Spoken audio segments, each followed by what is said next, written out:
Matt, we've been putting these videos together for our new segment called Parry and Counter. You get them at the counter, that left hook. And listen, we're doing things a little bit differently. You saw the way that we shot the last one. We figured for this one, we'll at least bring up the fight cards so we can see them in front of us, have everything on the computer screen. So what we're going to do with this video, we're going to get into some of our favorite cards of the past. Some of those ones that it's always good to go back and get a bit of a refresher. And for Matt and I, like, I know we get into the UFC in a totally different way. We should really talk about that So more. the first event, okay, we're going way back. Craig and I first got into MMA because of Shogun Hua and the demo of UFC 1 on PlayStation 3. I know that's a weird way, but that's genuinely how we got into it. And we would just play Shogun versus Chuck Liddell because it was the only two people you could play in the demo. And Craig would always beat Chuck Liddell and he'd always beat me. And at the time, we didn't even know that Shogun had actually beat Chuck Liddell. And that's why that was the matchup. And that's how we kind of got into it. And the champ at the time, John Jones hadn't even become champ. So, like, it makes us sound old when you say that, but John Jones had become champ, but we were massive Shogun fans because we played him in the game a lot. And he had just beat Lyoto Machida for the title, and he had the greatest walkout song ever. He walked out to Youngblood by Naked and Famous, and that's just the least intimidating song that a Russian Brazilian Muay Thai expert could walk out to. And then from there, we get into John Jones and George St. Pierre, and then just kind of kept on watching. Yeah, but for me, I kind of get out of it like 2012 to 2016, and then I got right back into it. And then obviously going back, watching all the fights, and even going back and watching some of the fights that, when we were kids, like, it's not like you could readily access Pride fights. Yeah. So Pontiac, New Brunswick didn't really have a lot of them. Yeah, exactly. So really looking back at it, there's so many great cards, and we'd like to know in the comments, what are some of the cards that you like to go back and watch, or what are some of the all-time greats for you? I know you can look up on a ranking list and you can find whatever cards, and I bet you some of the ones that we have, they're probably pretty high on some of them, but there's some of these cards that we like to go back and watch, maybe not just the main card, but the prelims, if not for the main event and the co-main event. So Matt, one of your picks, I think it's great. Give us your pick. So I'm going to go with a bit of a hipster pick for my first one, and I'll set up as to why I think this one's so good. I had one friend who watched MMA, and we didn't know that the other one watched MMA, but then UFC 206 was coming up, and we just started talking about it, and then he had a whole bunch of people over who ended up watching it, and it was such a good main card. And when you look at the career trajectories, especially on the main card, there are some do without. Lando Venata had one of the greatest knockouts ever when he hit John McDessie with the spinning back kick. But the main card, it started off with Emil Mech and Jordan Meehan, and a lot of people knew who Emil Mech was just because he had beat Paul Harris over in Venator. I say a lot of people know that, but that was kind of his claim to fame coming into the UFC. That fight was a bit of a dud. After that, though, it was crazy because Calvin Gastelum, everyone hated him at this point. People forget. He was supposed to fight Donald Cowboy Cerrone at UFC 205 in Madison Square Garden, the biggest card probably ever at the time, and it was just hyped up and hyped up and hyped up because especially at that point, Cowboy Cerrone was a legitimate title contender at not only 155 pounds but 170 pounds, and if he had beat Calvin Gastelum, it was very likely going to set him up for a title shot. Gastelum, of course, couldn't make the weight. And Tim Kennedy, who was supposed to fight with Sean Evans on this card, he stepped up on short notice. So you had Kelvin Gastelum fighting Tim Kennedy, and it had some of those biased commentary I've ever heard towards Tim Kennedy in that fight. I go back and watch this fight just for fun. I really like Kelvin Gastelum, but this was such a coming out party for Kelvin Gastelum because people knew him as, he's talented, but he's not disciplined. And he put on an absolute clinic on Tim Kennedy. The whole time Joe Rogan during the walkouts, he's like, Tim Kennedy, he's a fighter, he's a warrior, like, he can do anything, and he's going to make Kelvin Gastelum pay for not being disciplined. And Kelvin Gastelum went out there, and in a fight that, if he lost, I don't know if he would have got cut, but he definitely would not have been in a good position with the UFC. He rose not only to the occasion, but he put on the best performance of his career up until that point. And I just thought all the pressure that was on him going into it, and for him to just look as good as he did going into it, I thought it was really impressive. Because you had, the former special ops guy in Tim Kennedy. He had a win over the champion at the time. Yeah, absolutely bodied up. I mean, just a picture of discipline, and one of those guys that, and he's huge. Like for like, Joe Rogan's probably going to pick him to win if you had to be somewhat biased. And then Kelvin Gastelum, like, he was kind of a slacker. Is it 170? Is it 185? What is it? And here you go. What an awesome fight they had. It was. And Gastelum, of course, went on to do great things. Still one top contender in the middleweight division. The next fight is arguably the greatest fight of all time. I remember a bunch of people who never watched MMA before were watching this with me, and they couldn't believe how amazing the sport was. Cub Swanson fights Doo Ho Choi next. And if you watch our shows, you're very familiar with this video, or with this fight. It was the definition of a brawl, a slobber knocker, if you will. Cub Swanson would land just shots that would knock out a horse on Doo Ho Choi, and then Choi would come back with power shots and rock Cub Swanson, and it was back and forth and back and forth. And a lot of times you'll have fights where for that first round they'll be back and forth and it might be a crazy brawl, but both guys will fatigue and it'll kind of just slow down near the end. These guys kept up the volume for all 15 minutes, landing shots that you've never seen. Cub Swanson was going for cartwheel kicks by the end of it. Doo Ho Choi, one of the greatest chins ever. I know he lost his last fight by TKO, but just that fight right there showed that who was it? Meryl Streep came out and said MMA is not art. And this is very cliche, but like that fight right there shows that there's so much art in the sport because it's two guys who A, have zero quit in their whole body. They're tougher than I ever will be. Two guys who want one thing so badly that they're willing to put their bodies through that much. And Doo Ho Choi got dropped like 4 times in that fight. And just still for him to be after the fight being like, hey, I'm going to come back. It just wild. Yeah, I mean, if you had a friend that's not totally into mixed martial arts, if you show him Cub Swanson, Doo Ho Choi, or Zhang Weili and Joanna Jędrzejczyk, those are the 2 fights that I would show somebody that's never seen it before. And they might think, hey, is this kickboxing or Muay Thai? Maybe, but they're 2 great fights nonetheless. And then your co-main event, your main event. Like, co-main event is one of the most underrated fights of all time. Cowboy at this point, people forget. Top contender at 170, at 155, and there was a very big push from the upper brass because, of course, Cowboy's got a good relationship with Dana White, Joe Rogan. They wanted him in that title fight. Everyone was saying, oh, Cowboy, you look so good at 170. He just came off that Mortal Kombat fatality of Rick Story only a few months prior. And Matt Brown, everyone saw as just the sacrificial lamb. He lost Jake Ellenberger. He was in a bit of a rough spot in his career. And Matt Brown basically said, I don't really care who I'm fighting. I'm going to go out there and put on the best performance possible. And a fight that Cowboy was a massive favorite going into. Everyone expected, oh, he's just going to head kick Matt Brown, which of course he did. But people thought the fight would be over pretty quick. Matt Brown showed such grit in this fight, though. He gets dropped early, comes back, drops Cowboy in the second round, gets dropped with a head kick right after it, and they just go at it for the whole fight. Matt Brown really was winning the fight by the time it got finished. Yeah. And then Cowboy Cerrone pulled off one of the greatest knockouts of all time, where he hit him with that switch kick that took him off his feet. And that showed that I know Cowboy lost his next few fights after that, but this fight, people forget, is the downfall of Donald Cerrone. A big reason as to why I'm picking this event, I'm going to stick on this one for longer than the main event probably. Cowboy, again, he was the boogeyman at 170. He was faster than everyone. He had really good stand-up, really good grappling.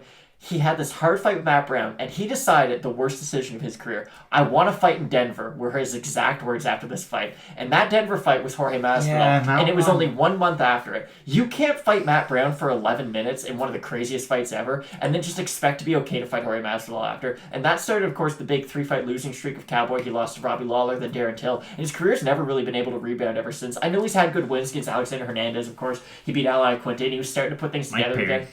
And Mike Perry. In Denver. But he's not really at the level of those other guys. So that was really the downfall of Cowboy's career. It showed that he is willing to fight anyone, anywhere, anytime. He does not care. But it also shows that there's limits to your UFC career if you're going to be that yes man for the company. So I feel like that fight is just very pivotal in his career. And then the last fight.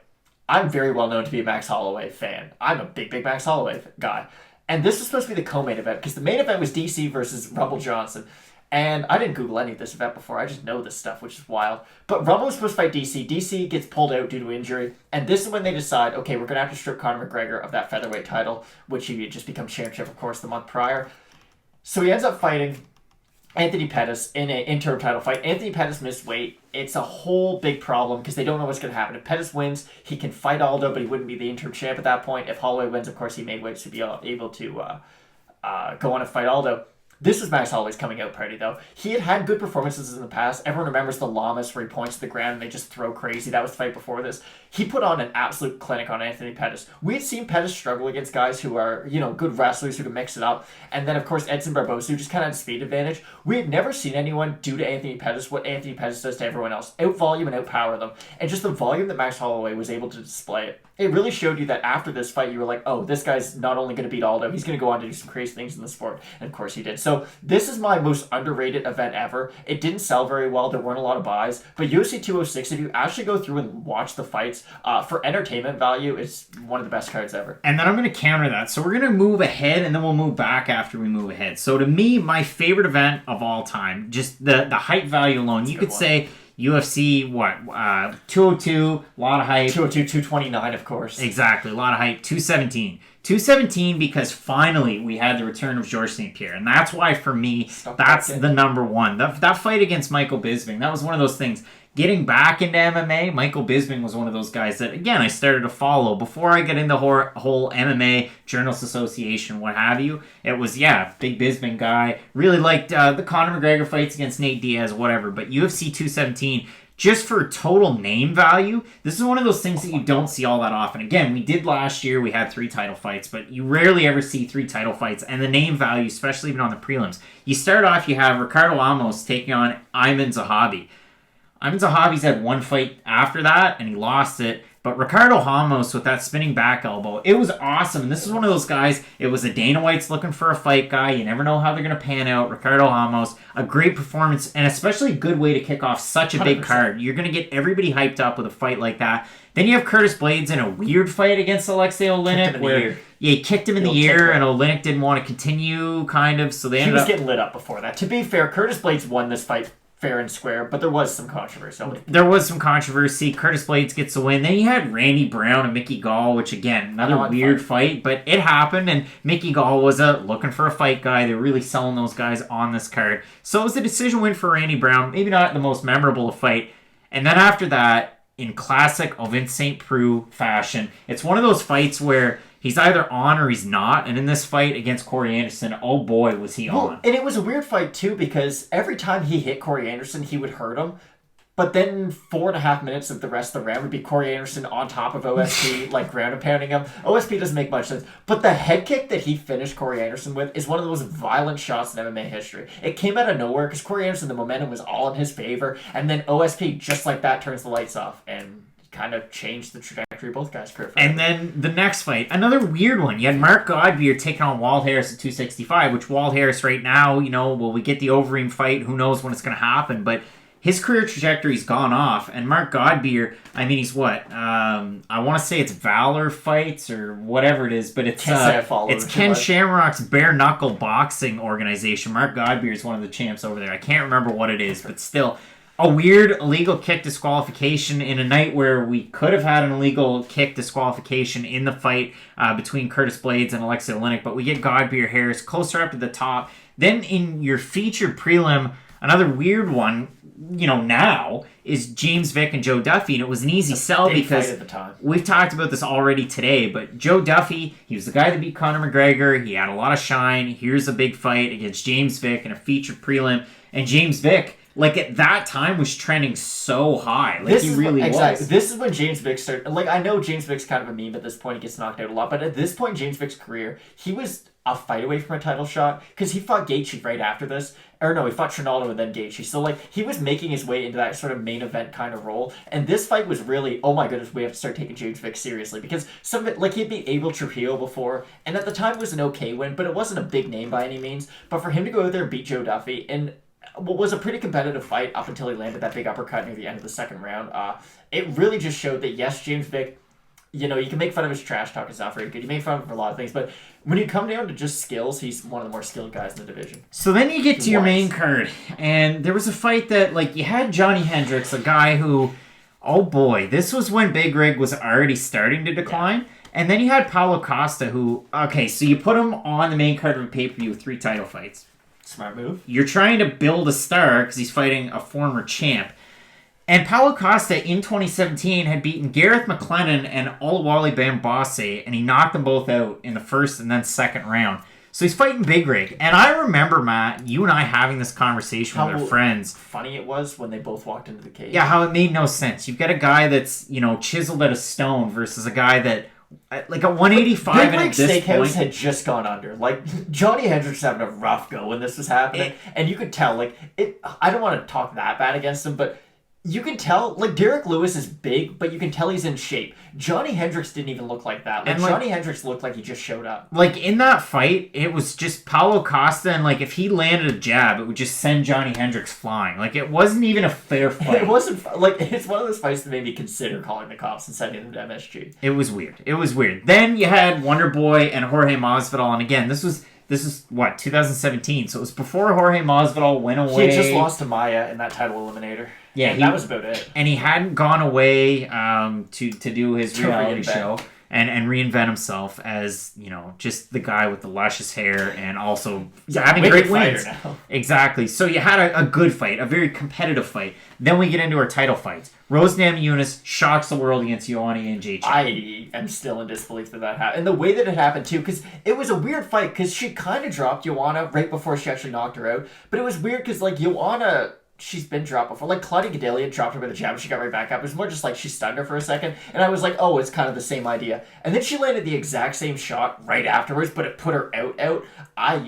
It was, one of the crazier nights in MMA was the second this fight got over, I remember us with some friends were like, what if all 3 titles changed hands? And then, All right, so not to give away the co-main event, but you had Cody Garbrandt, who had just put on an awesome performance against Dominic Cruz. It was one of those ones where I talk about it all the time because there's some fights that just stick out in my mind. And I put Cody Garbrandt, Dominic Cruz, and everybody's going to laugh. But Sam Cecilia and Gavin Tucker, it was funny because Gavin Tucker was clowning on him, and it was the same idea of what Cody Garbrandt did. But that's a fight, it's always in my mind. But Cody Garbrandt, TJ Dillashaw, that was Cody Garbrandt at the time, he was undefeated. He was 11-0. He'd just beaten the greatest of all time at 135. And here's TJ Dillashaw just snaking the grass, building his way back up. Has a co-main event slot against Cody Garbrandt. And all I remember is Cody Garbrandt getting back up and just getting caught. No. You're Cody missing Garbrandt, a big part just before. a second. Yeah. Cody Garbrandt, this was where, all right, you really have to worry about him getting hit. And then after this fight, you had the second one. But that's my point. You're skipping a major thing. How did that first round end? The whole reason they had a rematch. Cody Garbrandt dropped TJ Dillashaw, and I thought the fight was over. Because at that point, we had never seen Garbrandt hit someone and then get up and keep on going. Of course, he dropped Cruz, and Cruz was able to get back up. But once he drops, he was like, oh, the fight's over. He's either going to outclass you or he's going to knock you out pretty soon. And for Dillashaw to just it really speaks to how good of a coach Dwayne Ludwig is. I really do believe that because you get dropped right at the end of the first round. Things are as bad as they possibly can be. And for Dwayne to be able to just look at him in the eyes and say, I don't care what just happened. Let's just focus on this next round. Who cares that you got dropped? And Dillashaw was like a man possessed in that second round. Drops Garbrandt with a head kick. Lands about 19 overhand rights because, of course, Garbrandt doesn't really know how to block those and puts him away. And it was the weirdest rematch ever because I know everyone was holding on to that knockdown in the first round, but we've seen title fights that don't end in stoppage that are very controversial and close that never get a rematch. And for Cody Garbrandt to get knocked out and then just go right back into a title shot, it was really odd at the time. And he had only had the one title fight. Yeah. He had no title defense. It's not like we talk about, okay, Max Holloway might get an immediate rematch, but he had defended the title quite a bit and was champ for years. Garbrandt was champ for 6 months, and that was about it. So it was really weird, but that fight really showed that the 135ers do matter because this was a huge fight. This set up a rematch that sold really well, actually, just those two guys. So, no, one of the better co-main events. And then in your main event, there was so much build-up to this. And again, maybe it's, the fact that we're both Canadian, whatever. But sure. You and had... Michael Bisping's my favorite fighter. You had, the super nice guy who the worst thing he'd ever said before this was, I was not impressed by your performance. The stock market, Michael Bisping, is currently very high. That's my favorite part. Yeah, and then Michael Bisping made fun of GSP about the alien stuff. But in terms of a fight, it was weird because we saw the promos beforehand, and promos are stupid with the UFC because I'm gonna name just a random fight. Let's go Kamaru Usman and Colby Covington. Yeah. So they'll show a promo for that fight. But a lot of the fight tape is old. You'll see just old stuff that doesn't matter at all. So then for this fight between Bisping and GSP, it wasn't so much the old stuff they went off. They went off of videotape that somebody shot in a poorly lit gym with GSP doing karate moves. And he looked like he was pregnant with an alien. But he didn't look great. And then after the fight, there were definitely, health issues, and that's part of the reason why we haven't seen GSP. But just the move up from 170 to 185, in those promo shots, he did not look like the same guy that we were used to seeing at all. Luckily, though, that fight was crazy, and everyone remembers GSP won, but no one remembers how good the fight was. Michael Bisping and George St. Pierre put on a great fight. GSP, really active early, and he looked like, oh my goodness, this is George St. Pierre, he's back just a little bit bigger. And then Michael Bisping in the second round, there was just this really clear, it was just like a half beat, where all of a sudden it's oh, GSP might actually be tired. And one thing, if you've ever followed Michael Bisping's career, that man could run a marathon and then fight you for 5 rounds. Cardio's never been an issue. It's a resting heartbeat of 26 beats per minute, I think. It's something absurd, though. And he roars back, and he just starts landing big shot after big shot after big shot on GSP. GSP takes him down, and Bisping, just there's Tony Ferguson him from his back, cuts them all up from the ground, Yeah. gets up to his feet constantly. Because that's the thing you forget about Michael Bisping. He's not a good wrestler. He's amazing to get back up to his feet. He's very Derek Lewis-esque. It's not just get up, but he's good at getting his back to the cage, wall walking back up, disengaging, then we're back to striking. And then GSP, of course, drops him and chokes him unconscious. And one of just the craziest endings to one of the best events ever. And there were a lot of people that were happy, and there were a lot of people that were mad. And mad because, well, if George St. Pierre is the champ at 185, then what? I was someone who was like, oh, he has to fight Robert Whittaker next, and I know GSP's really good, and as a Canadian, it's hard to say he would lose. But if George St. Pierre decided to fight Robert Whittaker right after Michael Bisping, there's not a doubt in my mind Robert Whittaker would have won and kind of ruined a lot of like the shine that we have around GSP. But I thought it was just kind of a perfect way to end both guys' career. I know Bisping went on to fight Gastelum in that kind of sad fight, but that was such a... It would have been a really nice swan song. Both guys just kind of retire right there. You can do it in MSG. But no, really good pick for... So 217 and 206, and then we go back a little bit. So Matt, we've got one of the pay-per-views again. It's another UFC event, but UFC 189, and it's one of those ones where it's kind of like what could have been, because originally Jose Aldo and Conor McGregor, that's what you're supposed to get. Then you ended up getting Conor McGregor and Chad Mendes, and really not a knock, but and the question. The question with Conor McGregor was, how's he going to deal with the takedowns? How's he going to deal with such an elite wrestler in Chad Mendes at the time, interim strap, and then you get Jose Aldo. And yeah, there were people that wanted to see Mendes Aldo, but really... Well, they had already seen it twice, though. Exactly. That was the hard sell, because you knew that, okay, even if Mendes wins, they could just put Conor in the title fight, because Aldo had already beat him twice. So it was a bit of a win-win. This started the whole meme of Full Camp Mendes, though, because Full Camp Mendes, everyone thought, oh, he would beat McGregor. At this point, McGregor Mania was at its height. Like... You could not meet a person who liked MMA who wasn't a Conor McGregor fan. And this main card has 4 of the greatest fights ever on it. And that's the thing. Like, I went through 217 because, the prelims were great. 206, there were some really good prelims. 189, the prelims are all right. Like, there's some recognizable names that are still around with the company. There were some good fights as well. I mean, Luis Smolka fought Neil Seery. Cody Garbrandt fought Henry Briones, which, again, this was on the way up to a title shot. None of these fights are great. No, but still, there are some. I mean, you've got Alex Garcia, the last fight that Mike Swick had in the UFC, big podcaster. Matt Brown, Tim Means, potential for tons and tons of destruction. You're selling this event not very well. Tons of destruction, and then Matt Brown's got a first-round guillotine, which is cool. And then we get into the main card. I mean, Thomas Almeida and Pickett. This was the point where Thomas Almeida... He was 20-0, or 19-0 going into it. Then he was 20-0, and he beat like an all-timer and a guy that a lot of people recognize. Oh, legend. London Shoot Fighter's own Brad Pickett. And this guy, this was one of those guys where when's he gonna retire? When's he gonna retire? Oh boy, I hope he retires. For his own sake. He took a lot of damage. He's transitioned really well out of fighting, which is good to see. I know he was supposed to have a fight with, wasn't it ACA? He was supposed to have a fight. I don't remember. Pretty sure it was. Anyway, I'm 99% sure. Okay.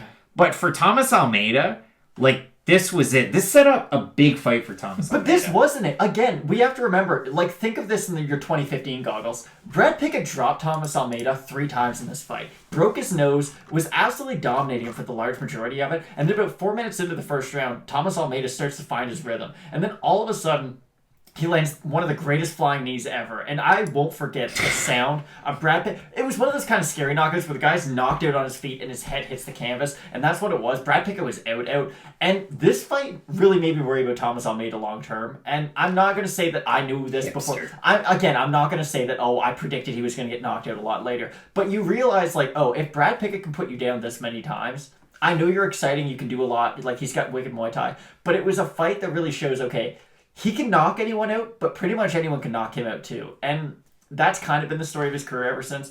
But Thomas Almeida, like you said, this set him up for the biggest fight of his life. He beat Anthony Burchak after this. Another quick finish, and then it was the Cody Garbrandt fight. And then he won one more, and then he lost 2 more. So that was the story on old Tom. But that, I really highly recommend. If you have Fight Pass, go back and watch 189 in its entirety, because that fight itself, especially in the moment, it's just knockdown after knockdown after knockdown. It's a really fun one. And again, it's not often that you get multiple title fights. You had 2 at the top of this, but after Almeida, Pickett, then you had Gunnar Nelson and Brandon Thatch, and a bit of a stinker, but Brandon Thatch at the time was big deal. Brandon Thatch, Brendan Schaub was talking about him a lot, but he was this really big striker, and he was as big as a 170 as you could possibly get. And I'll never forget that, because every Brandon Thatch fight, Joe Rogan felt the need to say that. This is as big as a welterweight as we're ever going to see.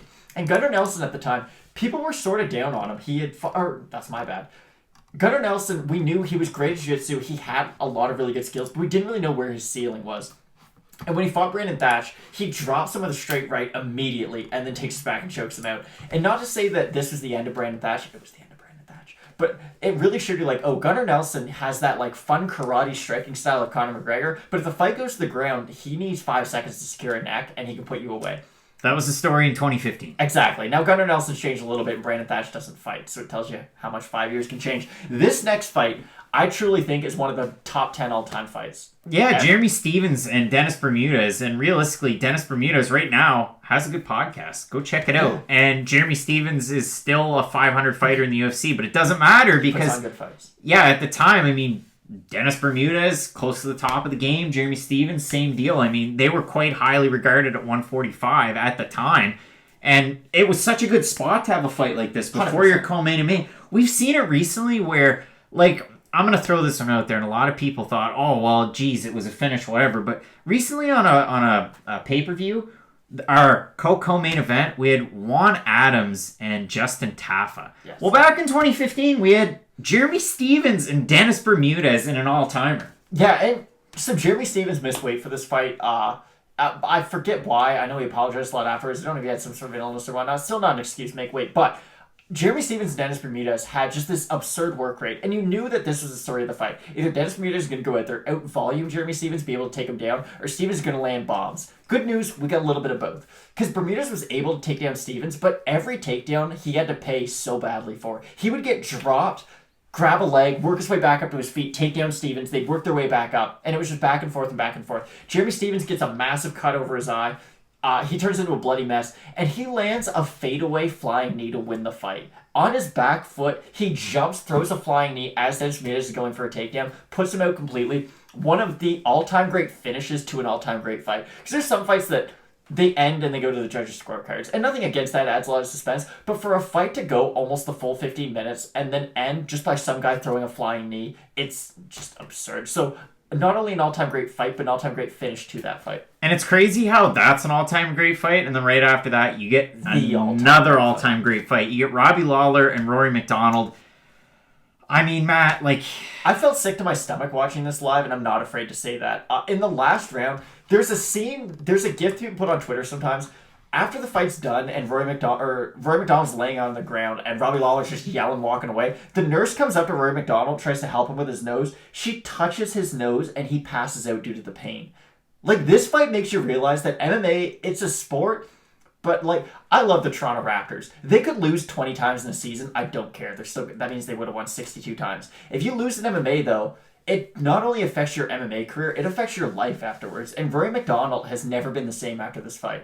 Ever. Like, his style isn't the same. His whole family life has changed. He since has a wife and kid now. He's in a new promotion, 2 new promotions since this. He was never able to find just the success that he was before this. He did, I will say, he did have that crazy first fight against Douglas Lima. Again, but that fight just showed that he still has a little bit of this left into him, but I don't really think we ever saw the consistent Roy, that's all. And the thing is about that fight, too, this is the second one. Normally, rematches aren't crazier than the first fight, and this one was crazier, and then they cranked that crazy dial off and ripped it and threw it out. If you don't like blood, don't watch this. Yeah, this is an all-timer. I mean, just the fact that it got crazier as it went on, too. Okay. Like, if you get into rounds 3, 4, and then 5, it gets wilder than the first 2. Normally, it might slow down. It amped up. The all-time great stare down in between rounds 2. At the end of round 4, when Robbie Lawler's lip is split all the way up to his nose, Rory's face is covered in blood, and the round ends, and they just stand there looking at each other, like,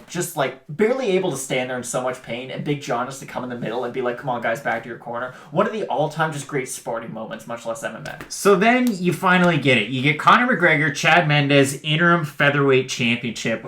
The entrances. I don't know. We need to mention it. So, this is one thing. Like, Bellator, they've invested. They made some moves. They brought in, better sound systems. They brought in a better video board.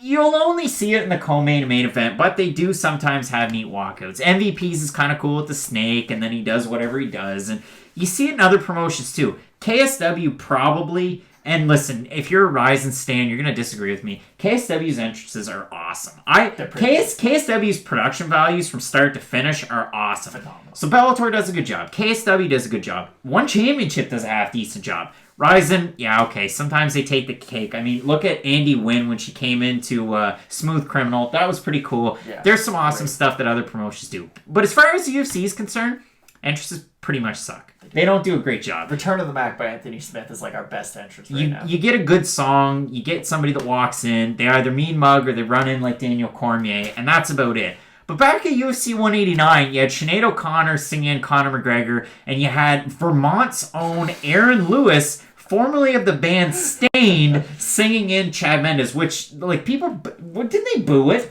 Yeah, it was funny. So he had, like, an American flag on his back fighting in Vegas, and people booed him, even though he's fighting an Irish guy. It just shows, like, the Conor McGregor effect's a real thing. And for them to... I don't know what Sinead O'Connor's doing right now, but I know that, like, of all time, she's one of, like, the bigger names ever in the music industry. For the UFC to be able to be like, Sinead O'Connor, do you mind singing The Foggy Dew for Conor McGregor? And her to be like, I guess.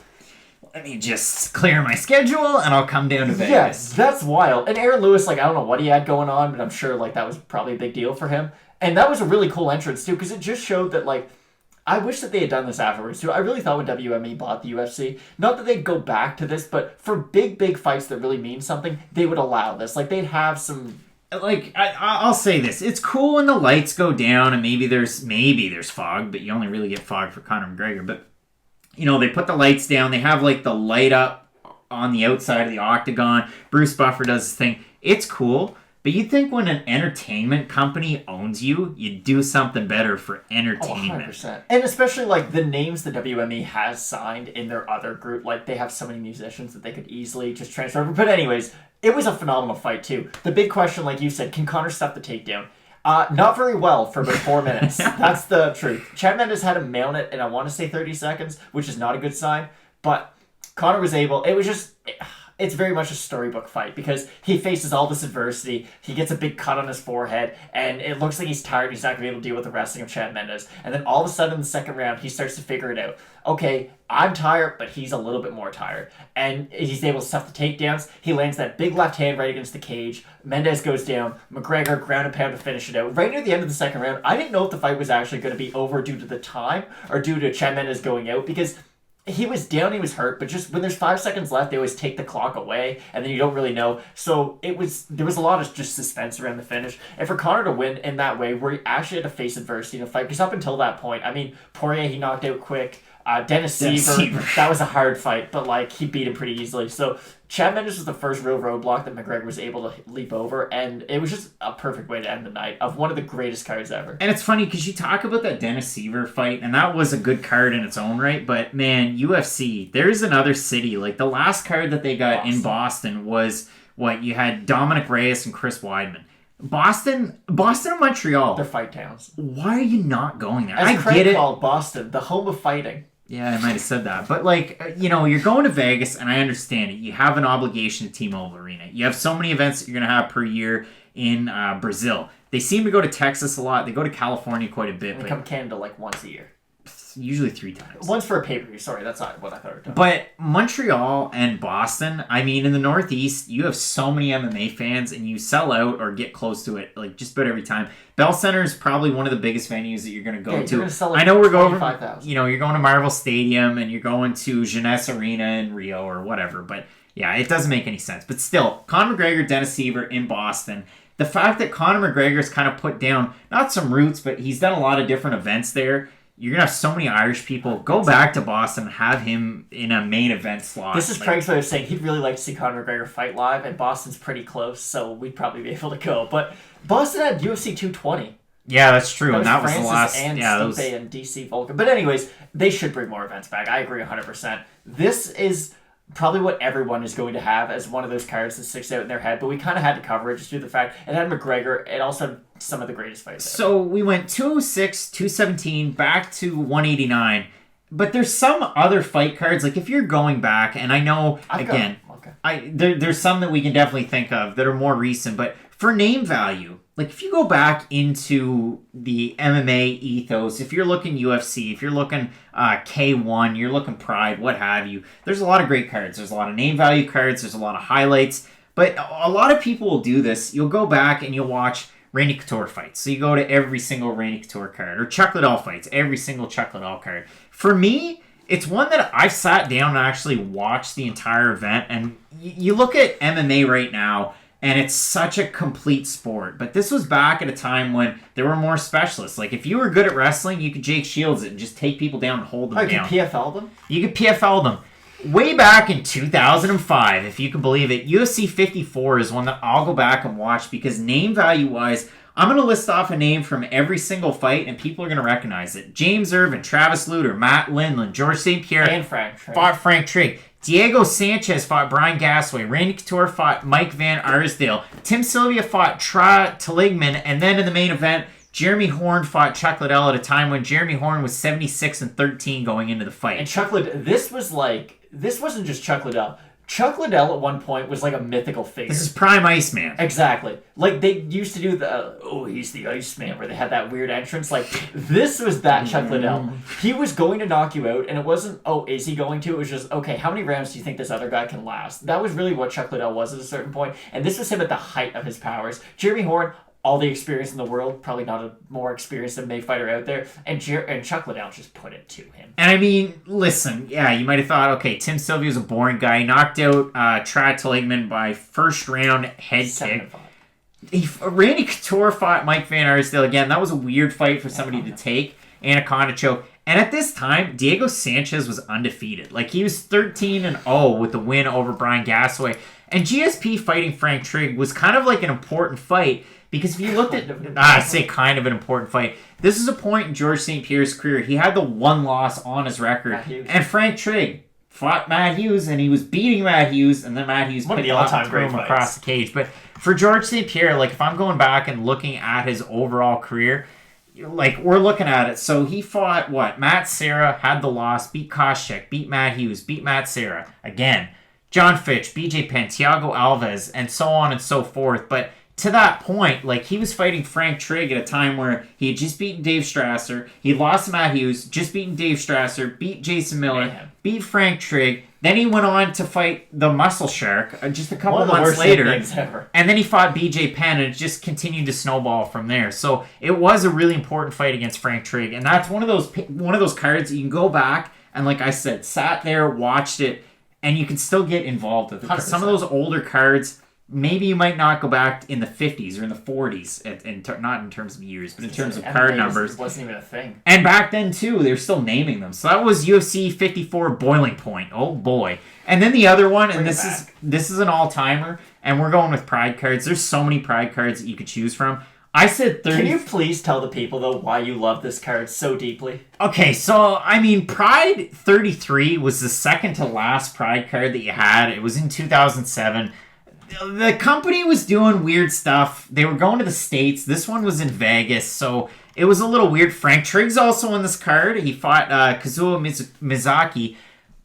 And name value, a lot of good names on this card, too. I mean, you had Sokoju fighting Nogueira at 205. You had Sergey Haratanov fighting Mike Russo. But realistically, for me, it's a top 3 fights, and then it's the main event. And this was a culmination. You had Vanderlei Silva fighting Dan Henderson. This was really when the H-bomb took off. Like, it skyrocketed here. Because you had Dan Henderson and Vanderlei Silva, and this was still Pride Vanderlei Silva. Like, okay, yes and no. He had just suffered the loss to Mirko Cro Cop. And that was in the States, too. Yeah, so here's the thing. The problem with Pride going to the States, that's really the thing that killed them. A, they had to actually go through an athletic commission for the first time ever, and so there was drug testing, and if you know anything about Pride, they weren't a big fan of that. B, no soccer kicks, which was actually a really big part, and yeah, just the whole rule set was very different. It was a strange time, and the co-main event is really the one that I think everyone knows. When Nick Diaz fought Takanori Gomi and failed a pot test, but still, he gets dropped. It's a wild fight. Gomi's lighting him up on the feet, landing power shot after power shot. And for Nick Diaz to win by omoplata while probably high, because he tested for THC levels so high that he must have been while he was fighting, which is crazy. One of just the all-time weird MMA stories. Like, if you want weird old MMA stories, just go watch Pride events. Yeah, and I mean, Takanori Gomi At the in time. 2020 is 36-15. But there was a time, like, and I wrote about this for MMA On Point. There was a point in time where Takanori Gomi fought BJ Penn, and it wasn't in the UFC. It was in a Hawaiian promotion. Rob Rumble in the Rock. And then everybody wanted it to happen again, and Takanori Gomi signed with just random like Japanese promotion that wasn't Pride. So you basically had like exclusive Takanori Gomi fights. You had BJ Penn in the UFC, and he'd mix it up and whatever, but still, it just never really happened when it should have. But at the time that Takanori Gomi fought against Nick Diaz. It was weird because he had the huge win streak. Then he had that weird loss again in Pride against Marcus Aurelio. He had won 3 in a row, beat Aurelio by split decision, which really showed that okay, maybe He brought it back. Yeah, and then he fought friggin' Nick Diaz, and it was at 160 pounds, which is weird. Don't be scared, homie. The other thing that I wanted to say, oh boy, was the fight between Shogun Rua and Alistair Overeem. And it wasn't the fight that they had before. Because the fight that they had before was like skinny little Alistair Overeem. And he wasn't Ubering yet. He had not started eating horse meat just yet. Like, he was eating a regular diet. And at that point, Shogun, he was 15-2 going into the fight against the guy, an Overeem that, well seasoned by this point, but not horse meat seasoned. He was just putting butter and salt and pepper on his meat at that point, not totally seasoned. But for Shogun Rua to fight Overeem at that point, I mean, he was coming off of wins in 2005 over, let's see, he had 1 win. And then he beat Rampage, Nogueira, Arona, and then Overeem. That's absurd. Which is wild. So that's one of those Pride events that, listen, like, there's so many good fights on that card. Like I said, Haratonov had a big win there. But if you're an MMA fan, those last 3 fights, especially Nick Diaz and Takanori Gomi, like, when Takanori Gomi, there's still such an aura around him. There's still... Kid. Like, around all of these fighters, Dan Henderson, Vanderlei Silva, Nick Diaz, Shogun Rua, and Alistair Overeem. To me, it feels like there's still a big aura around these guys. That's a really good point. I do feel. And in North America, Takanori Gomi isn't in that same spot. But to all the hardcores, especially the Pride fans and just MMA fans in general, how good Takanori Gomi was. That fight was crazy. So those are some of the cards that we had. We had what? UFC 206. 217, 189, 54, and then Pride 33. Let us know in the comments some of the fight cards that maybe you want us to go over some of these cards. Because here's the thing. We have a lot of time for the next couple of weeks, so I'm going to be watching a lot of Fight Pass. If you guys have any events that you'd like us to watch, feel free to send us recommendations. I'm sure there's a lot we forgot. 236 is another good one. It's got probably the best main and co-main events ever with Gaslam Adesanya and then Poirier Holloway right after, 2 Fight of the Year contenders.